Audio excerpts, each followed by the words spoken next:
Welcome to another episode of the podcast. Dr. Thomas Hemingway here. Make sure you subscribe and hit that notification bell so you never miss out. All right. So happy to have Dr. Stacy with us today. She is coming in from Florida, which is a place that I have near and dear to my heart. We spent some time there and we just had a quick little off-camera chat and just got to know her a little bit better. And so we are so grateful to have Dr. Stacy here. She's a naturopathic doctor and she's going to tell us a little bit about herself, her background. And then we're just going to roll into some super cool health topics that I think are going to be not only absolutely beneficial for women out there, but also for the dudes that have women in their lives. So Dr. Stacy, thanks for joining us on the Modern Medicine Movement. Hi, thank you so much for having me. I'm so excited to chat today. Awesome. So just give us a little bit about your background and where you're at in your life and your healthcare approach and what sort of you like to do that way. And we'll just get into after that some of the women's health topics that a lot of my listeners want to know about. Cool. Yeah. So I'll try not to take up the whole show. Basically, I come from a long line of chronic illness from a young age. I had debilitating anxiety from as long as I can remember. As a child, both my parents are physicians. My older brother's a physician. And I was the lucky one who struggled with chronic illness my whole life. And really, I just never really found any answers conventionally. And then adding on breast implant illness in my younger 20s that I really didn't know that it was contributing to some of these issues as well. So I just, like I said, I never really found answers conventionally. My parents were kind of, everything they knew and learned, they couldn't really make sense of it. I mean, I looked fine. And that's what a lot of things that I see happening is people tend to, if they're able to function day to day, even if it takes everything out of them, people don't understand how terrible they really feel on the inside. And so finding functional medicine around the time I was, self-diagnosed with breast implant illness was life-changing for me. And having an explant surgery, finding these nutrients I was deficient in because of not only implants, but post-birth control syndrome, which we'll talk about, I'm sure. All of these other things that had happened because of that chronic immune response that the implants kind of, it was just kind of the straw that broke the camel's back, so to speak. I found a lot of relief in functional medicine, and I knew that that was where I had to go. So I learned everything I could. I still continue to take, I got my doctorate in naturopathy. I got certified in several different functional medicine specialties because they all teach a little bit differently. And, still I love to take advanced courses because that's the thing that I love about functional medicine is it stays really relevant and it stays updated. So, we update our testing, we update, treatments and supplements that could help and things like that. So we're always on the up and up. And I love that so much. So that's kind of what I do. So with my own patients, I do use functional medicine testing. I use the Dutch for hormones, which we'll talk about, look at things like the gut, look at minerals, heavy metals, toxicities, mycotoxins, environmental toxins, things like that to help restore health by locating the imbalances and more of an individual approach to healing. Oh, that's so awesome. I love the approach because that's really what I truly believe is the best approach is getting down to the root cause, which any of my colleagues in Western medicine, we often ignore that. Not that we don't appreciate it, but I think we're so just pressured for time and we have 5 to 7 minutes with a patient often. It's really hard to dig deep and get down to the root cause of things in that time frame. And we're just quick to use a prescription. So I super appreciate your approach, which is one that I share. And I'm wondering if one of those trainings is with the Institute of Functional Medicine or IFM. I'm just curious. Not IFM. I did IHP and FDN, and I do take some of the other. I don't want to do a whole nother certification, but I do take some of the advanced process. Yeah. So I'll do the advanced modules or webinars and some of the other ones. Yeah. Okay, cool. And for those that don't know, IFM is the Institute for Functional Medicine. that's where like Dr. Mark Hyman did his stuff. I actually got my training through them as well, and I still do training with them. Probably, So I think because Mark Hyman's kind of my idol a little bit. He's a few years older than I am. And he's a medical doctor like myself that's, I think, seen the light like Stacy has here as well. I wonder what the reaction is in your family with the medical doctors, the allopaths in your family. How do they view your choices? I'm just curious. It's split. It's a split household. So my dad is very much, and I remember being young, my dad almost completely took a turn and learn Chinese medicine, but I think he was supporting a family of 8 at that point, and he was so nervous that, okay, I'm already making money doing radiology. I don't think I can really flip the switch, but he knows there's a better way. He spent a lot of time in Thailand when he was in the army, so he was exposed to a lot of that Eastern medicine. My mother, on the other hand, is okay. She likes her pills and her prescriptions, and she, that's what she likes to do. I mean, it makes her feel safe. So, it's a split household. Yeah. And did you say you have a couple of brothers who are medical doctors from Alabama? My older brother is as well. And he's very supportive. He's a psychiatrist, so he does prescribe. Okay. I don't know if I can sell him on the whole neuroinflammation thing yet, but science is slow. Yeah. No, it's 20 years, especially for most allopathic schools, to recognize a lot of the data that's already there and the stuff that we know about. And neuroinflammation is huge. And actually, I've seen a lot of great stuff in the neuropsychiatry area that, I mean, you and I know this, but the whole gut-brain axis and really the overwhelming influence our gut has on our mood, on our, just our overall well-being. And there's like, studies that look at, for example, mice where you take the gut bacteria or like a fecal transplant from a schizophrenic patient, you put it into a mouse, and they start to exert a lot of the symptoms of schizophrenia, or same thing with depression or bipolar, these kinds of things. You literally just take the poop from somebody who has this condition, you put it in a mouse, and they start to express this condition. Like, this is, I think, earth-shattering, and I hope that your brother and the psychiatrists out there will appreciate this over time. I know there's always a lag, and I feel like, I'm preaching to the choir here, but it's just, it's really profound stuff that has already, sort of been discovered, and now it's finally being shared, I think, a little bit more freely. I mean, even myself, we had this talk offline when I first kind of went down the road to add to my practice and things, the integrative approach or the functional medicine approach. I was kind of made fun of by a lot of my sort of Western trained colleagues, and like, dude, what are you doing, man? That's voodoo stuff. I'm like, no, it's not. It's actually really simple, natural stuff, and it's of the most simple, I think, and maybe it's the that's basics. The reason. It's really the basics. I mean, when you get back to the most powerful lever, I think it's our diet. I mean, what we put into our mouth each and every day is one of the most powerful levers. And as I always share with people, it's either our best medicine, as Hippocrates says, food is medicine, or it's a slow poison, and we literally get to make that decision each and every day. So anyway, without more of that, I think we'll get into a lot of diet stuff with the things that I really want to talk about, because you being, in the field and in the functional medicine and treating, I'm sure, a lot of women that have hormonal issues. I've actually had a lot of feedback from a lot of my group. I have, both the podcast following. I have another group as well called the Thrive Community. And a lot of people ask me about hormone stuff, and I share with them, and I say, I'll just dedicate a whole podcast to it, and I'll bring somebody on that can really share her perspective. Perfect. And so I'm so grateful that you're here with us. And maybe we can just start with, and like I said at the beginning, for a lot of the dudes out there, you'd be like rolling your eyes at this. You shouldn't, because like, if you have a woman in your life, like if you understand this stuff, you are going to be so much better prepared, or just able to have the relationship you desire if you understand these things. So this is not just for women, this is for dudes too. And maybe we can just start a little bit with just like what a normal women's, cycle looks like, before they enter the perimenopause and the menopause, which I want to get into as well.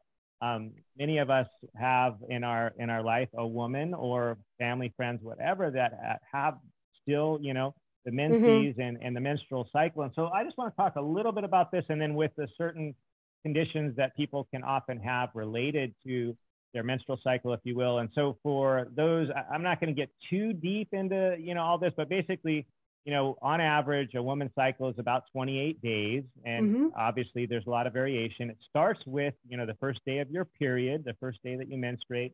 And that's kind of the beginning of it. And that, menstrual phase can last a couple of days, 3 to 7 days on average. But as that starts, you also have the beginning of course, the follicular phase, which is when, traditionally your body is trying to prepare the uterus for pregnancy. And so the ovaries start to crank out estrogen during this first part of the, menstrual cycle, or should I say, just the first part of the menstrual phase called the follicular phase. You pump out the estrogen. That's to prepare, the uterus for pregnancy. And then right about the midpoint, in the cycle is the ovulatory phase, which usually only lasts, about 24 hours. That's where the egg gets ovulated or released from the ovary, goes down the fallopian tube, and then if there's a sperm there, they can get together and make an embryo or a baby, so to speak. And so that last part of the phase, the last 14 days or whatever it may be, 17 days, is the luteal phase. And that's kind of the preparation for the pregnancy, where the progesterone tends to be the predominant hormone in that latter cycle. And so, we'll talk about, I'm sure in a minute, just about measuring hormones. And so I think, this is something that we don't always appreciate, but it actually matters that the timing that you actually take the test. Because, all right, if you do the hormone test and you're looking for estrogen and you take it right on day one when you're menstruating, you're starting your period, that estrogen level is going to be really low. It's supposed to be low. And then it builds up in the first half and it peaks right about, the mid-cycle at ovulation. And then the progesterone peak is actually later in the cycle, around day 20 or so. And so these kind of levels matter and the timing matters. But I think what a lot of our listeners might want to know is, like, for example, let's go to, I guess it would be more in the luteal phase, right before you start to have menses. Many ladies will experience, premenstrual syndrome or PMS. And maybe you can talk just a little bit about that and some of the things you see and some of the things that you've found to be helpful to kind of decrease symptoms associated with that PMS. Absolutely. So that is a very, very common occurrence. And I think one thing that that women don't realize is that PMS is a symptom. It's not a normal thing. It shouldn't be happening. We should just start our cycles and, like, out of the blue, like, okay, I mean, maybe you have a little bit of water retention or something like that, but it definitely shouldn't be, where you see red every time someone walks into a room. Cramps that are debilitating, things like that. And these were things that I struggled with in high school. I didn't understand that really they were because of inflammation and other imbalances that were going on.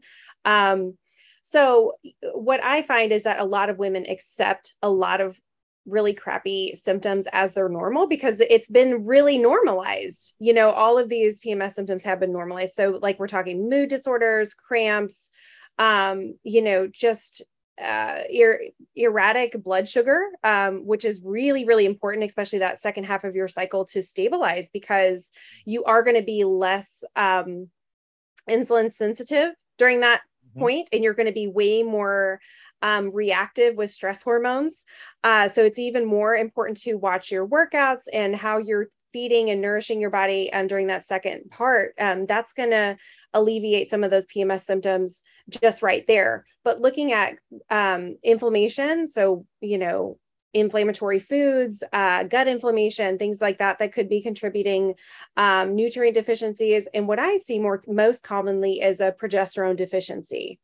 That's our calming, kind of sedating type hormone. And when women are lacking that, you jump off a cliff, as you move into your menses.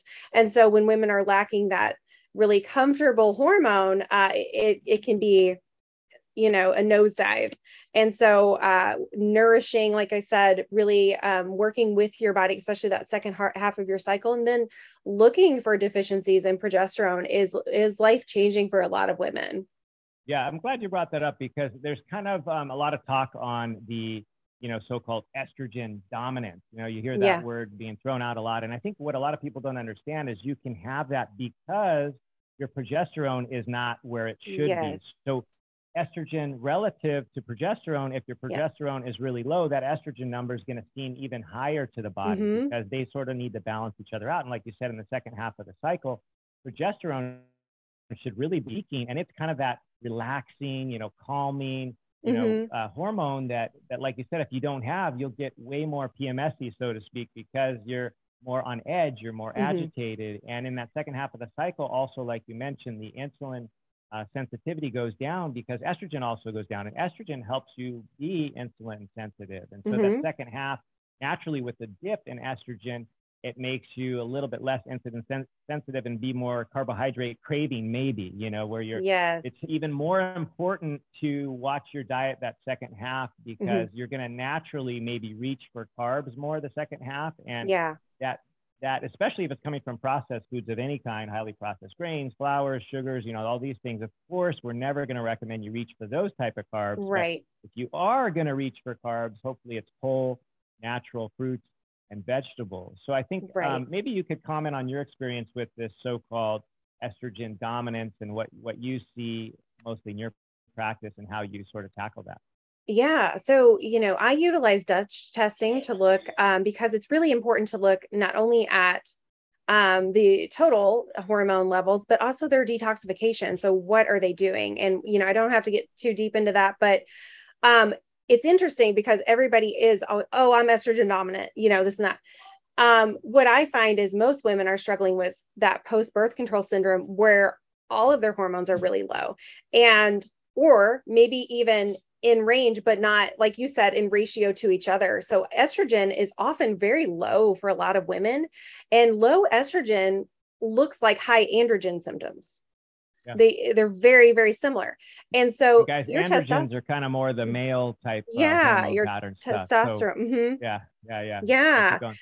So, yeah. So we hear so much about PCOS and things like that, but women don't really look too much into having low hormone symptoms. And so that so when estrogen and progesterone are both really low, and then you're even lower in progesterone, that's kind of like a double hit, right? Because now we don't have those two balance each other out. And and testosterone could be in range, but you could have those high androgen symptoms if they're significantly higher than your estrogen, progesterone.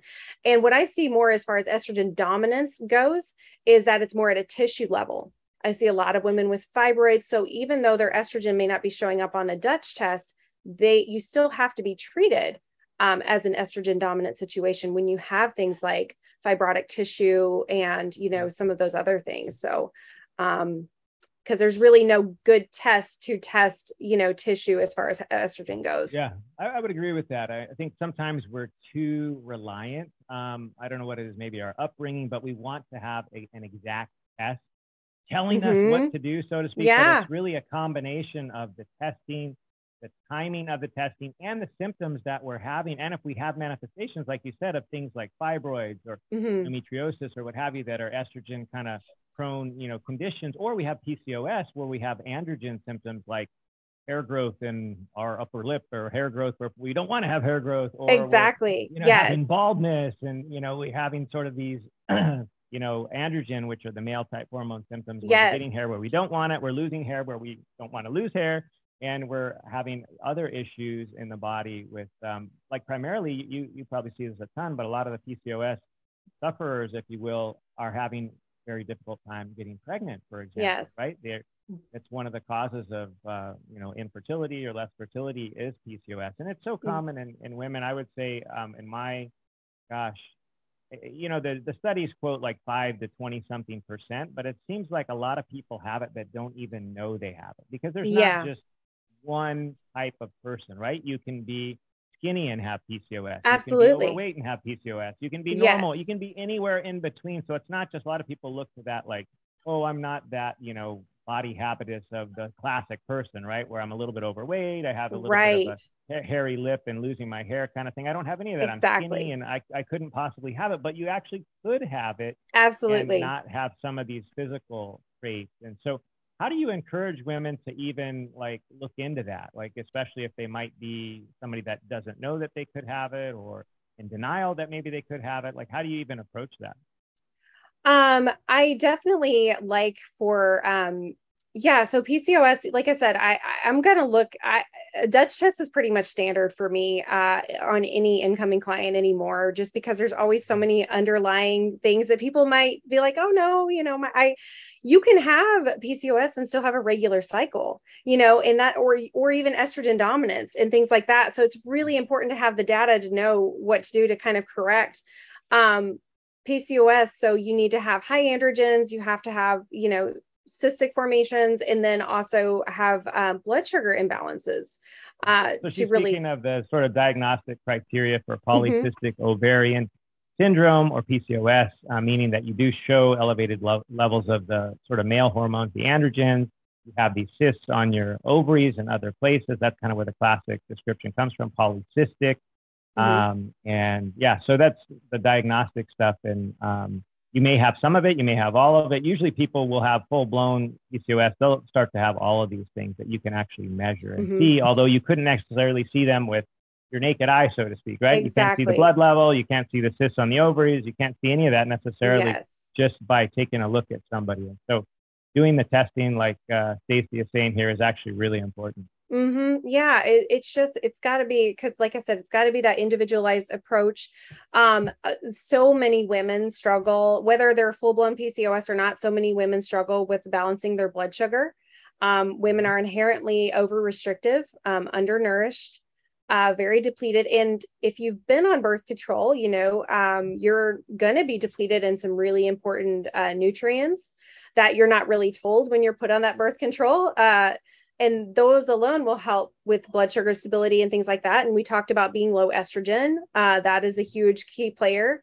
And then a lot of women skip breakfast and, they have coffee for breakfast, or, things like that, which sets your blood sugar for just a roller coaster for the whole day. And then your cortisol, your circadian rhythms all over the place. You can't sleep at night, all of these things really need to be taken into consideration, your hormone tests, your blood sugar, but also lifestyle.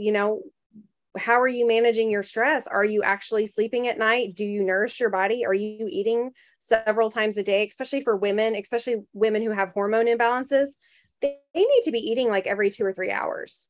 Yeah, and eating the right foods, eating the right 3 hours, eating real food, not the snack foods that we sometimes think are health foods. That you brought up like 3 or 4 times with PCOS, for example, the importance of insulin and insulin resistance. That is, I would say, universal in all cases that I've ever seen of PCOS. There is insulin resistance, which I think most of my listeners know a lot about this. I've talked about it ad nauseum. I had Dr. Ben Bickman on my podcast about 2 years ago, and he talked all about insulin resistance. And I think a lot of people underappreciate the value of getting their, like you mentioned, blood sugar in check or balance, and how that can not only help with just feeling better throughout the day, but it can help with a myriad of hormonal conditions like PCOS. Because once you can get your insulin properly balanced, a lot of these other hormone things really work themselves out to a large degree. But there are definitely additional things you can do through replacing deficiencies, like you're mentioning. What are the common deficiencies that you see when people have been on birth control for a long time? Birth control, yeah. So you're inherently, so it's interesting because the WHO just released an article a few years ago saying like, yep, you definitely have these nutrient deficiencies if you've been on oral birth control.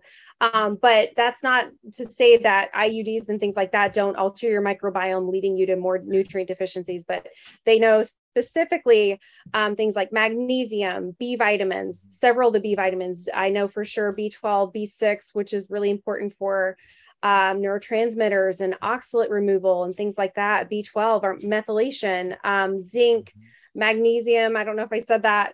So these are really important cofactors for lots of processes in the body. So when you have a woman with hormonal issues that also has chronic fatigue and, energy production issues and things like that, those are mitochondrial cofactors too.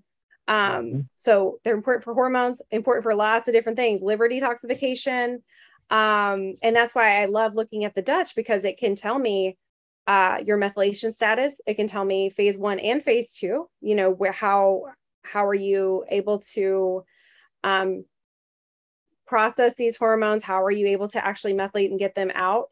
But it's just, you have to understand it takes nutrients and cofactors to do all of these things. And a lot of women are increasingly more and more deficient in things like amino acids, which is another really important cofactor for mitochondria, but also, like I said, hormone support and things like that. Women do not eat enough protein across the board. And that's one of the first things I work with women is getting their protein up. Yeah. I think that's amazing. You mentioned, I'll just summarize really quickly. So the importance of magnesium, as you say, is often deficient, especially in those that have been on birth control, especially oral birth control for many years. And I just find that almost, I would say 70% of Americans tend to be deficient in magnesium. It may not be measurable on a blood test, but they have the signs and symptoms of it. And as you said, it is a very important cofactor in, like, depending on what data, 300 to 600 different reactions, including making that ATP in the mitochondria. So darn important. And yet so many of us are deficient and we just don't even know it. So yeah, magnesium is something I always recommend to patients. B vitamins, absolutely. Absolutely. And then of course you mentioned cobalamin or B12, even better if they can get a methylated B12, as you know, that way it can be used much more readily in the body. And the last thing you talked about, I love this, is protein. Protein is so powerful. And the way I look at it is we should literally have protein in every meal. And it's a really great thing to start our day with, because of the satiety that comes from that. We'll be less likely to reach for those unhealthy carbs if we pack our breakfast, especially with protein, and avoid the classic breakfast, stuff that we as Americans are familiar with, all the carbs that are in cereals and breads and bagels and scones and, croissants and all these crappy, blood sugar horrible roller breakfast coaster. foods. Yeah, but starting our day with protein. How do you encourage your patients to improve their overall protein numbers? How do you achieve that? Because I know it's so crucial. What's your approach to adding more protein? So it's funny because I'm so glad we're on the same page, because protein is one of those hot topics. If people either are like yes, you need it. It's a cofactor. You need those amino acids. And what if we don't have protein coming in? What are we rebuilding? How can we rebuild our cells? We're trying to heal our cells and our tissues. And if we don't have that, we turn over, I think it's like over 300 grams of protein a day. If you're not bringing in, I'm not saying you need 300 grams, but if you're not bringing it in, how do you rebuild? You recycle it. You recycle a lot of it. Absolutely. So you don't need 300 grams, but you're going to need, I would say humbly, at least a gram per kilo. I usually shoot for 2 grams per kilo, which is basically about a gram per pound of body weight. That's kind of what that's my goal. Shoot for. And that's my goal. All these people that are the naysayers are, oh my gosh, you're going to activate mTOR and you're going to die of cancer. Like, there's actually no good data. I've done a tremendous amount of lit research on that whole mTOR issue, and people that are afraid of protein.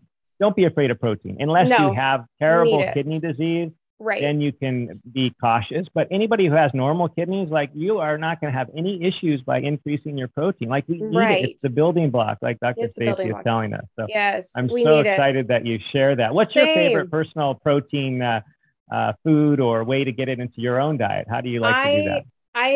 I love fish. I love all, and it's good because I live on the coast. So that's pretty amazing. I love fish.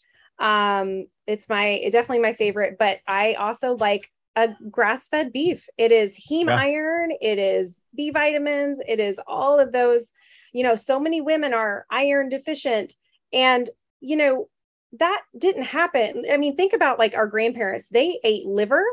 You know what I mean? They didn't restrict. They had all the good things, and now we have this generation of women that's just all of a sudden iron deficient. And it's like, well, you need to eat meat. You were told not to eat red meat. You need to eat meat. I mean, it's just, I couldn't agree more. And I love that you mentioned organ meats, because like most of us don't even know what the heck organ meats are. Like liver and heart and kidney and all these things that literally our ancestors always ate. I admit, even growing up, I ate liver.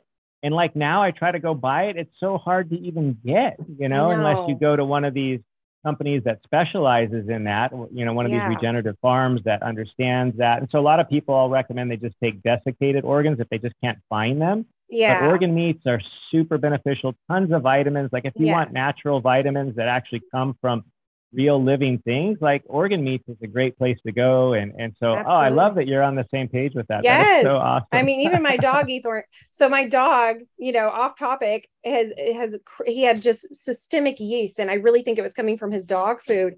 And as soon as I switched him to organ meats, he cleared up within like a couple weeks. It was bizarre. Wow. And they just wanted to put him on, which is, when you look into veterinary things, it's very similar to what, conventional medicine is doing. They wanted to put him on steroids.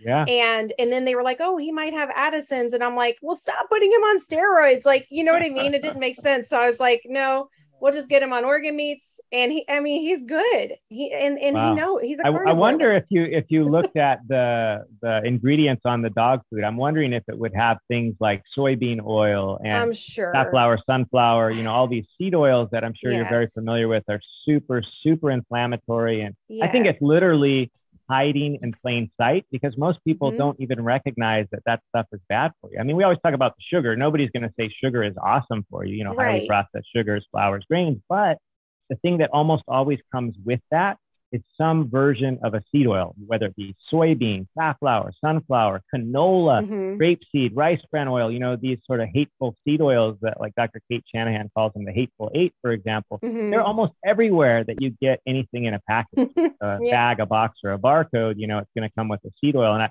I bet you, if you were to look, I bet you the dog food had some kind of seed oil in there also. I'm pretty certain of it. I'm sure of it. And we even bought him like the higher end stuff, but it still had some sort of grains. I'm sure it had fillers. I'm sure it was contaminated, and they even have had recalls of mold and dogs being exposed to mycotoxins and things like that. I mean, it's the same thing, but it goes to show you that it's just getting to the basics. Giving him real nutrient dense foods is what cleared his systemic yeast in a matter of weeks. I mean, people are the same way, That's so awesome. I mean, if you think about it, historically, what have dogs been eating? They've been eating meat. Dogs eat meat. They're carnivores. They're like us. We've always eaten meat throughout our whole, thousands and thousands of years of ancestry. We've always been eating meat. And actually, the organs were always cherished. Like literally, those were eaten first.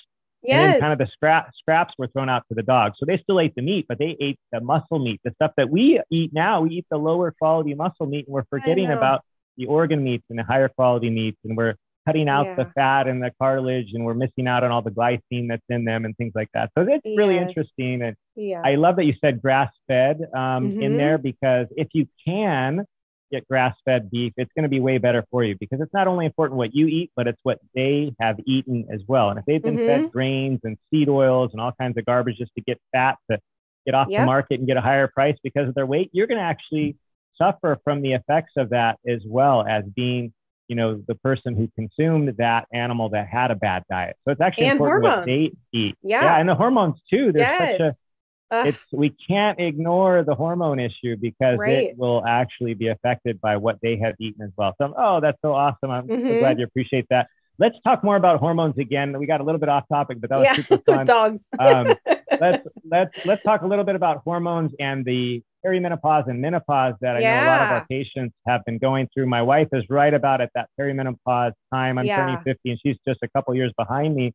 And she's starting to have some different symptoms. And maybe you could talk a little bit about perimenopause and menopause, and kind of what are the common things you see with that, and what's been the things that you've noted in your practice has been the most helpful to both reduce symptoms and to just have that transition as natural and helpful as possible. So maybe just start with the perimenopausal years. Yeah, definitely. So, perimenopause. So basically this is your transition between having a regular cycle and then going full blown into menopause, when we go full blown menopause, basically your ovaries have, they're stopped producing follicles, and they don't any longer produce our sex hormones. And we rely really heavily on our adrenals or our tissues to make our hormones from that point on. So there's a lot of rockiness, especially now, because there's so many imbalances, right? So perimenopause already is not like the best ride in the world. From what I hear, I'm not quite there yet. And what I see, but the thing is, the more you can prepare for that, especially in your 20s and 30s, get those imbalances in order, get those nutrients in order, make sure that you're not overstressing your body, make sure that you're not over exercising, over restricting, things like that. You can help pad that kind of, then it doesn't have to be quite the cliff jump into menopause. Then it can be a little bit more of a gentle glide, and that's the goal.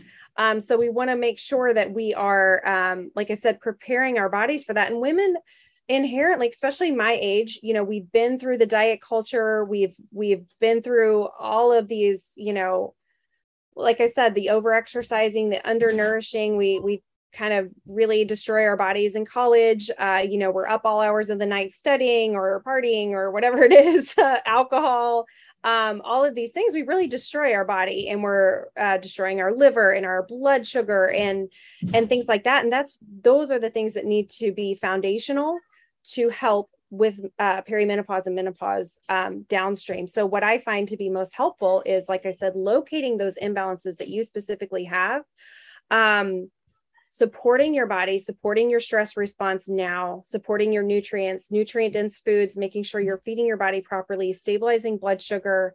Women with hormone issues don't really do well, in my opinion, doing fasting and things like that until they really get their hormones in a good stable place, or their liver in a good stable place. There can be a time and a place. And I think a lot of women jump to that, especially when they have PCOS, like, oh, I heard fasting is good for this, to help with my insulin.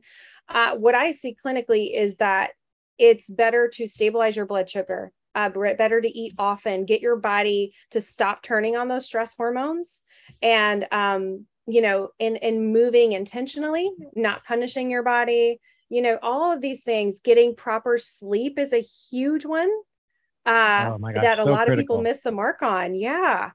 So those really, really, really help. Those are like the foundational things that help make perimenopause not so terrible when you're easing into it. Yeah, no, I love that you focused on, like, literally you can start 20 years before to really optimize your health, so that you don't have to go through a rough, rocky, perimenopause and menopause, because these kinds of things literally can start decades earlier with imbalances, with lifestyle choices. You mentioned some of my favorite ones, focusing on optimizing our sleep, which, I'll be honest, until about 10 or a few more years ago, I didn't value my sleep. I was, from the classic medical training that sleep was for the weak and you didn't need to sleep. And if you did sleep, you were missing out on something. And so I, for many of my years, didn't sleep more than, maybe 6 hours a night, 4 hours a night, whatever. Now, like, I love to get my 8 hours. I usually get 7. I mean, I try to get 8 every night if I can, but 7 is a pretty much staple now. And it didn't used to be even a decade ago. And I think sleep, as you know, is so critical for your hormone balance, because when you're not sleeping, your stress hormones like cortisol are just getting really fired up. And then you can later on, if you haven't fired up all the time, you experience this kind of like tired and wired thing, where at night you can't even go to sleep, even though you're so dang tired, exhausted, you can't do anything, but you can't fall asleep. And then, you have the ramifications of the altered cortisol, and you have basically adrenal fatigue and things like that. And it's like, you know what, just get a good night's sleep. You'll feel so much better. You can actually lose weight during your sleep. Like, who knew, right? It's one of the cheapest weight loss hacks. Just get a good night's sleep every night. Burn. Because that helps you balance your hormones. And I just love that you approach it with kind of replenishing the hormones first, because I do think that fasting has a role. And I think in women, it's a little more challenging because they have more hormonal things to have to optimize. Like a dude, I pretty much, if they're overweight and they have insulin resistance, I just say, you know what, we got to first focus on what's at the end of our fork, stop eating the processed food, start eating real food. And then if you can start doing a little bit of a window where you don't eat overnight, like I just call it a circadian fast. Like, you're going to sleep hopefully 8 hours. So you're not eating for at least 8 hours. And then maybe when you wake up, just have a full glass of water and wait 1 hour before you eat something. So we're just kind of slowly increase that window, and don't eat right before you go to bed either. And then if you need a snack during the day, that's fine. Just use real food to snack on. Use nuts, use berries, use something that didn't come out of a package that's full of garbage. I know. And then the body magically balances itself out, and your hunger signals get magically fixed when you eat real food. It's a big deal. Oh, it's so important. And I think once you get that, like you said, once you get kind of your hormones balanced and you're eating the right foods, I think there's definitely a place for women to do things like intermittent fasting. But I would definitely say watch out for the extremes, because I think extremes in anything are not helpful. Like the extreme, right, is basically an eating disorder, right? We're not encouraging people to do, 20 hours of fasting every day. Or a lot of times people are now talking about this OMAD approach, the 1 meal a day. And I'm like, I don't know if that's the best thing. I personally don't do that. And maybe once in a while, if I'm trying to do a 24-hour or 48-hour fast once a month or something, that's different. But I'm not going to be doing that every single day. Like I love to eat, number one. Like I think we should enjoy eating. And I think we really can enjoy eating if we choose the right food. Yes. But I think this taking things to the extreme, and I think it's just too easy to do, especially with all the noise out there on social media. Like you have to, if you don't fast at least for 16 hours, you're a wimp. Like that's just garbage, Like it is. And it's so individual. Overnight, an overnight fast, and then you can lengthen it as you feel appropriate, because our whole ancestry, we always fasted overnight. We didn't get up and eat in the middle of the night. Number one, there was nothing to eat, right? We didn't have a pantry, we didn't have a refrigerator, we couldn't eat anyway, even if we wanted to. So anybody can do an overnight fast, but as you get your hormones balanced, if you want to add on to that, I think that's totally fine. I've been talking a lot about intermittent fasting, but I think the extremes are really to be careful with, especially with women, because the hormone issues are a big player. And I know my wife has told me about her experiences with this. She's kind of trying all different types of, intermittent fasting styles. And I'm telling her, like, don't be too extreme. Like, don't, even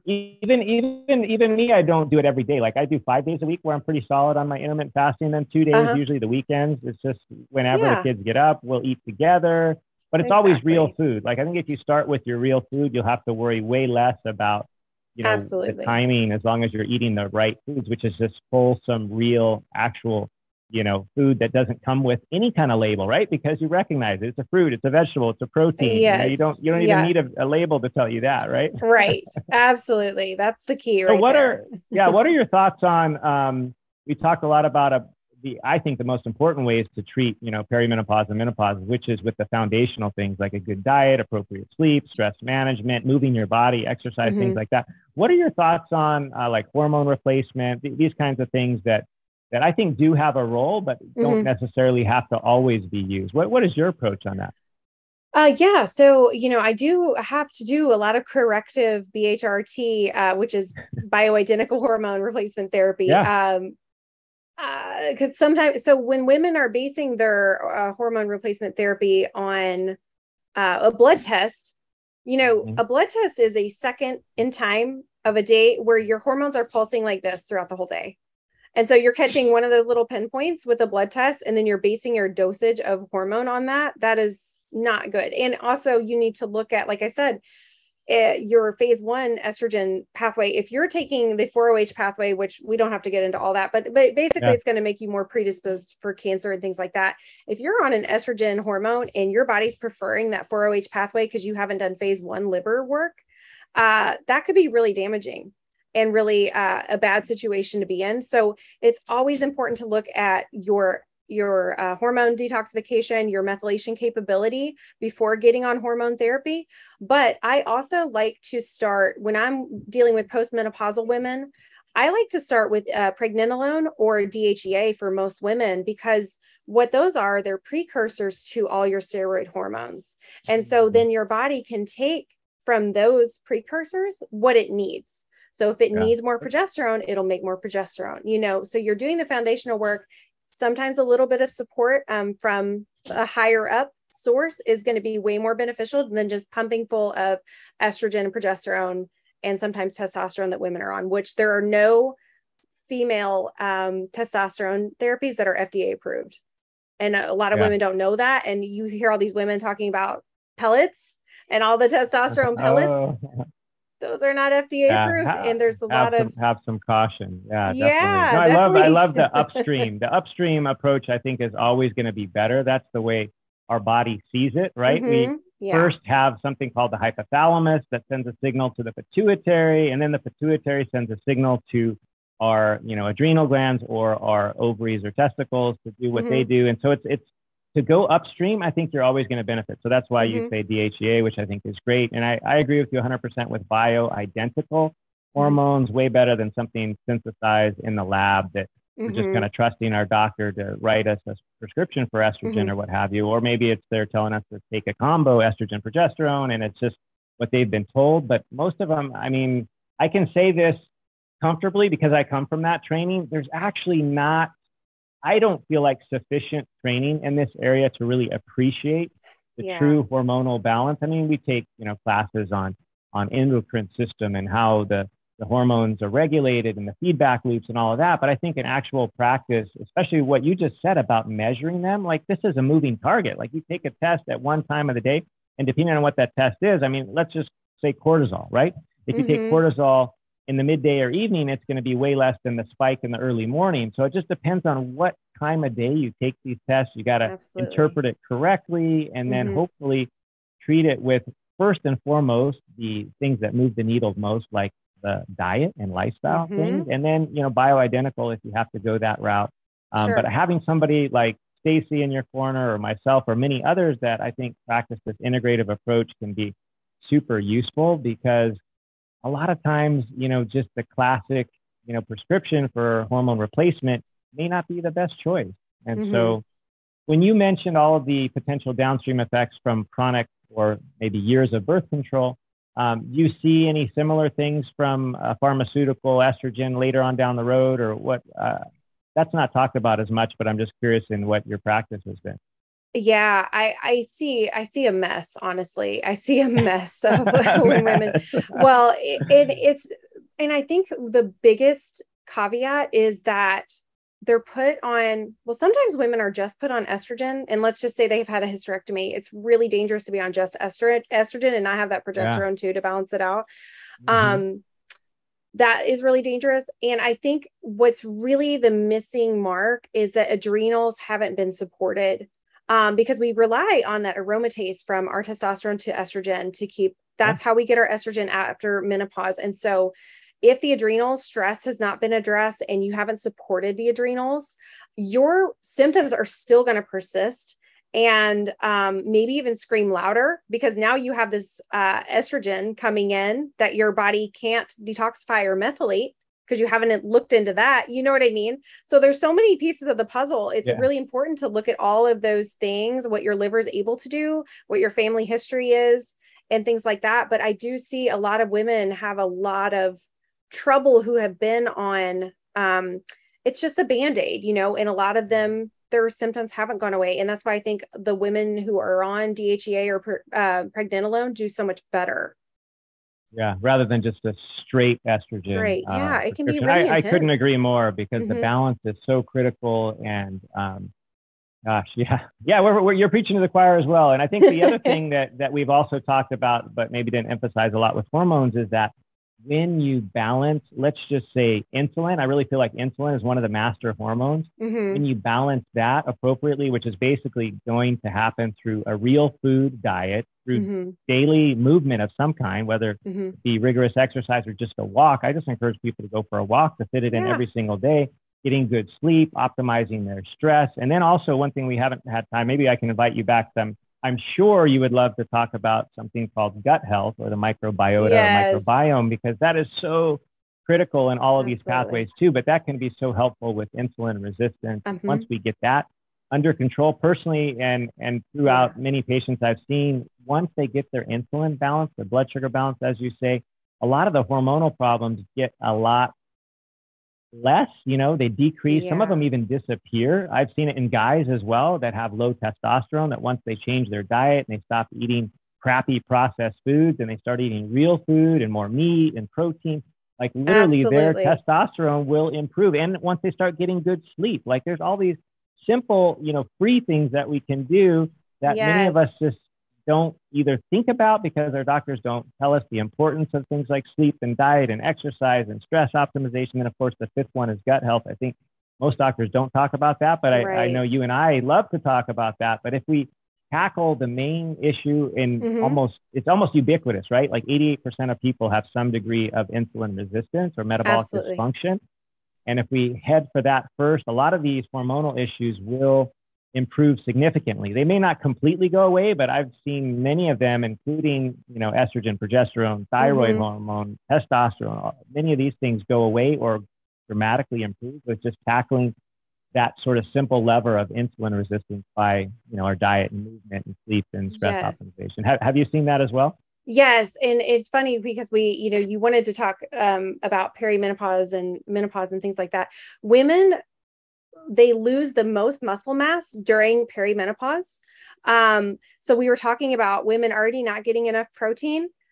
When you're talking about insulin resistance, one of the best things you can do is to build muscle. Getting enough protein and building muscle, because muscle is what we process most of our glucose in. We process almost 80% of our glucose in our muscle. So if we're under muscled and we lose muscle during perimenopause and menopause, that right there, and like I said, getting enough protein, getting those amino acids, that is half of your battle right there. Oh my gosh. It seems too easy. That is so important. Yeah, no, we are you use the term under muscled. And I think that is so true, because the natural trajectory as we age, be it a man or a woman, is we lose our muscle mass, right? That's called sarcopenia. And we even treat that as normal. It doesn't have to be normal. Like there's no reason you should have to lose muscle mass. And when you do, you're priming yourself for lots of issues, like you just mentioned, because muscle is so metabolically active. It processes most of that, glycogen or the stored sugar more than any other place in the body. And it is basically the place where we can do the most sort of metabolic activity. And if we want to lose weight and things, with active muscle mass. So the more muscle mass we have, the easier it will be to be at a nice, weight that we desire, right? Because if we go on one of these crazy diets where we lose 20 or 30 pounds in a month, and a lot of that is muscle, in the end, we're actually shooting ourselves in the foot, because when you lose muscle, it's a disaster for your metabolic health. So I love that you mentioned that. I love that you mentioned the protein and the muscle, and how in perimenopause. Why do you think it's in perimenopause more so than later after menopause, when women tend to lose more muscle mass? Why do you think that is?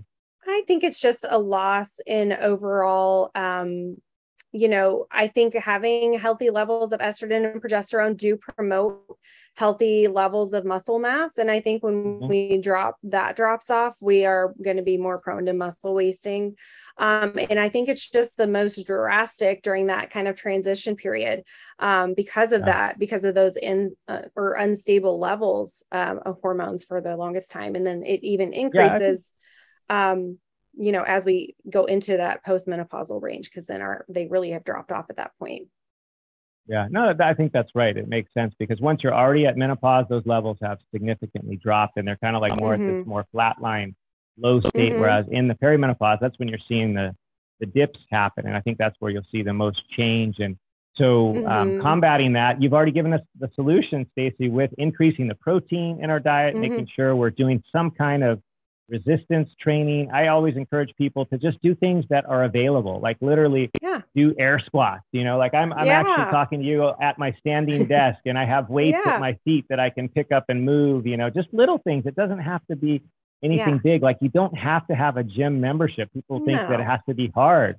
Like just choose easy, choose what you can do at home with your own body weight. My favorite is pull-ups. I love to do pull-ups, for example, or push-ups, or, just the squats, or my other favorite is just, getting on the ground and just seeing how long I can hold a plank. Even my kids do planks now, and they're like, "Oh my gosh, Dad, that's so hard." First they say it's easy because they do it for 10 seconds. They say, "Well, hold it for five minutes and then tell me how it is." It's easy when they were watching you do it. I know how that goes. What do you like to do or personally or recommend to your patients to increase their muscle mass? What are your sort of tips or famous strategies? So I started out in this world, this world of health as a personal trainer. So I have an affinity for just old school weight training, just getting those free weights. And, like we said, the basics still work. But I know that that's not everybody, I just like to encourage people, like you said, to move. I don't want to make you love something you don't love already. You know what I mean? I want you to build on whatever you already like to do. If you like hiking and things like that, or you like,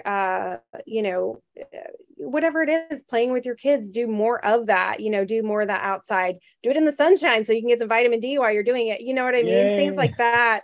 I want you to build on what you already have. I think a lot of women, when they do, and that was one thing I really loved about training, was when women did start to build muscle and felt strong, they loved it.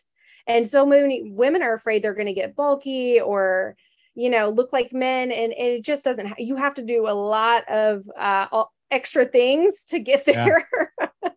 Amen to that. I think so many women fear that. They're like, well, I don't want to look all bulky and muscular and lose my female stuff. Like, no, you're seeing the extreme. That almost never happens. Like, oh my gosh, you'll feel better. Really hard. Look better, oh my gosh. My wife is also, she started as a personal trainer, 30 years ago. And she's got a degree in kinesiology and in nursing. And now she's doing similar things with health and things. And so she and you would probably get a great conversation and really hit it off well. She has that background. She trained at like Sports Club LA, where Shaquille O'Neal used to train.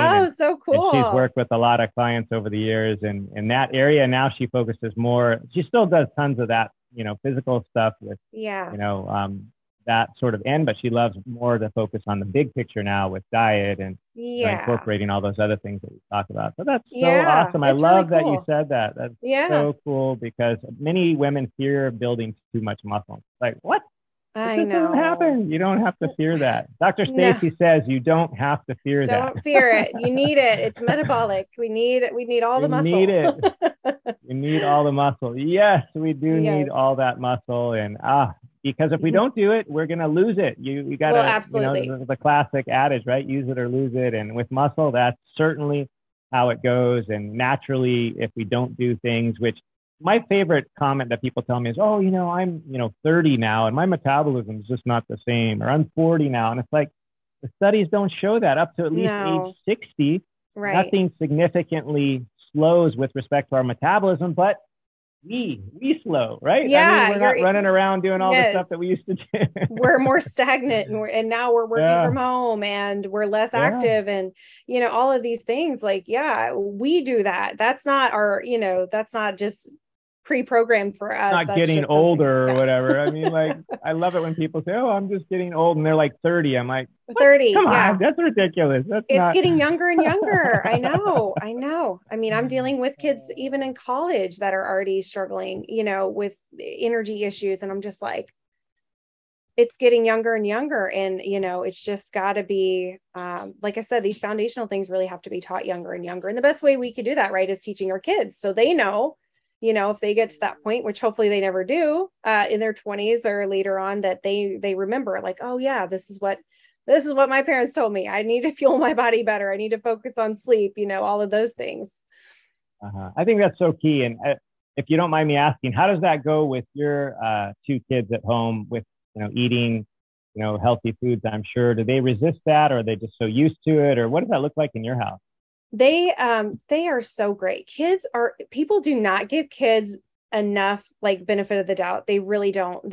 I have so many clients are like, oh, who are trying to fix them, but they're still feeding their kids crap, and they're like, they would never eat that. It's like, actually they would, especially this is our job to like give them what we, what I mean? We give them their food supply right now.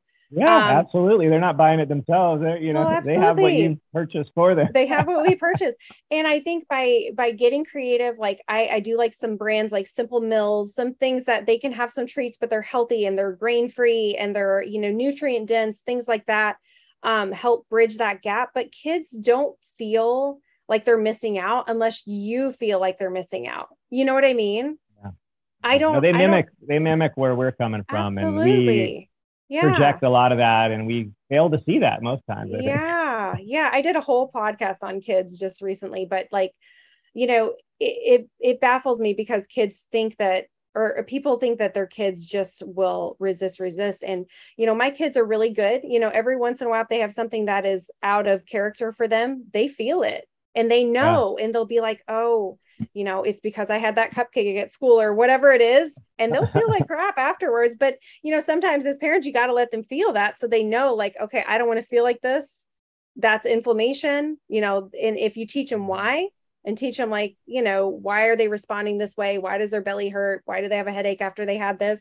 Then they'll know, and they'll kind of store that and remember. Yeah, no, that's so true. And I think you're exactly right to say we don't often give them credit because we just assume that they're going to respond a certain way, but I have 6 kids, 6 little Yeah. humans, and I know how that goes. And I think just eating healthy as a family without really like getting into too many details. I think too many details sometimes is not good for kids, especially those that might be prone to things like OCD and things like that. Like, Yeah, don't for sure. over focus on it. But I think if you Mhm. just buy real food, It's it's just just a normal normal. thing. Yeah, it's You just don't even normal. have to almost discuss it that much, because if Exactly. all you look for Just what when you we open do. the pantry is real, let's say it's here in Hawaii, it's avocados, it's banana, it's Mhm. papaya, mango, that's what's in season right now. Yeah. But if we look into our fridge and we see nothing but real food, and there's like Yeah. almost nothing in a package, like Yeah. they'll just learn that that's what you eat. That's You just how eat it is. real food. Like my Yes. kids love real food. They love berries. They love watermelon. They love, all of these. Right now, they're Absolutely. loving kiwi. Like there's this kiwi that's in season right now that they're Yeah. loving. And I just Yeah. think it's awesome. Like It's my little awesome. 4-year-old eats avocados just straight out of the, with a spoon. She That's doesn't eat them in awesome. any particular way. She'll literally Yeah. just eat it right out of the halved avocado that I cut for her. And she'll just sit there and Yeah. eat it like candy. It's so Oh awesome. yeah. Yeah, seriously. They do. And you're right. Like, it's important to not label it as like, oh, we're on this diet or Yeah, whatever it is, exactly. because then you do get into diet culture and that can set them up for, lasting effects downstream. I mean, my parents were always on Slim Fast or doing something like that, and that really stuck with me for a really long time. But if you just, we eat real food. That's just what we do. And it's weird that that's abnormal, compared to like maybe what their friends do or what they're doing in school. But this has always been our normal, and we pack our lunches, and that's just how it is. And that's just what the kids will always know. Yeah. No, that's so important. I mean, just that, I think setting that model, having real food available, eating real food, sending your kids off to school with real food, not like the Hot Pocket or the Cheetos or whatever the package thing is. And it's like, and then let them figure it out, because they're gonna have a few of their friends Cheetos or a few of this and that. Absolutely. And they'll be like you said, maybe they'll recognize they don't feel good afterwards. And like, okay, maybe I shouldn't eat that garbage, and I'll just have an apple or papaya or whatever is available that's real food, that my mom packs for me. Like, it's really cool what my mom packs. Oh, she did that for a reason. Imagine that. Yeah. Imagine that. Yeah. Mommy knows best. Yeah. Oh my gosh. So awesome. Well, I want to respect your time. I know we've gone right about an hour right now, and that's my typical length. Let me ask you any final thoughts, and then after that, just give us your how we find you and how people can connect with you. So any parting words, and then just how people can find you. Yeah. Like I said, when it comes to, supporting perimenopause and menopause, like we were talking about, start now. If you're in your 20s, if you're in your 30s, and it's not too late if you're already in perimenopause. It's not too late to kind of pad that transition. But just do the basics. Like we said, feed your body with nutrients, focus on sleep, move intentionally, do some of those things. If you can dig deeper and do testing and look into your imbalances and things like that, do that. But just start with the basics and start supporting your body now. That's going to be the biggest thing. And so for me, I put most of my time into Instagram. That's just the one that's quick and easy, and I can just post and walk away pretty quickly for the most part. So you'll find me on there. Dr.stacy.nd is my handle on there. And I also have a podcast as well, Vibing Well with Dr. Stacy. It's new this year, so I don't have a ton of episodes, but we're building. Yeah. So that's how you can find me. And I appreciate you having me. And it's always great to chat with like-minded professionals. I appreciate it. Yeah, no, thank you so much. Wow, what a delight it's been to have you. I'm sure we'll do more of these. I just think you resonate so much with not only what I'm up to, but what my audience is interested in. And you're just a true light, doing lots of good things, super bright and intelligent, and sharing this powerful stuff, that can really help people. And so I just appreciate you, Stacy, for taking the time to be with us here on the Modern Medicine Movement. And I look forward to, I hope, many future episodes, either here on a podcast, or maybe we can do an Instagram live, or if you like a podcast guest, I'm always happy to share on podcasts as well. But it's been such a pleasure. Absolutely. I hope people will immediately follow you. It's Dr. Stacy ND, and it's got 2 dots between those, dr.stacy.nd. I think I said that right. That's just out of my memory. But that's how I found her. I found you, and we started connecting, and it's been a lot of fun. So please follow Dr. Stacy right now. Hit your phones and hit follow. She's got lots of daily tips that pop up, and I love to read them. And she's just on this path of optimizing health and has this beautiful mission to help you and each of us just really achieve optimal health, which can happen. Like she said, we need to start now. Like, don't wait till you hit perimenopause or menopause. Start now, and it will just not only, I think, enhance your current life, but it will also lessen, maybe these symptoms and less desirable things that people experience that come with perimenopause and menopause. And there's no, it's no better time than now, right? No better time like the present. So awesome. Thank you so much, Dr. Stacy. It's been a true pleasure. Oh my gosh. Just loved having you today. Oh my gosh. Thank you. Medicine movement. So we will hopefully see you real soon. And until then, guys, follow Dr. Stacy on Instagram, dr.stacy.nd. Is that right?